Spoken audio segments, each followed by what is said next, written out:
మొదటి యోహాను పత్రిక 3:14 ప్రేమ లేనివాడు మరణమందు నిలిచి ఉన్నాడని దేవుని వాక్యం సెలవిస్తుంది.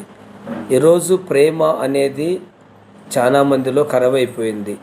యేసు ప్రభు అన్నాడు, అక్రమం విస్తరించడం వలన ప్రేమ చల్లారిపోయింది అని.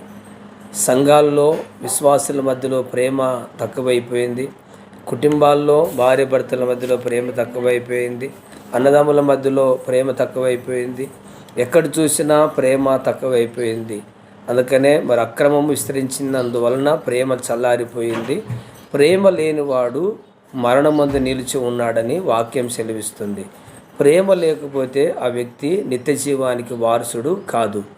ప్రేమ ఉన్నవాడు మరి నిత్య జీవానికి వారసుడని దేవుని వాక్యం సెలవిస్తుంది. కాబట్టి మనము ప్రేమ కలిగి జీవించాలి.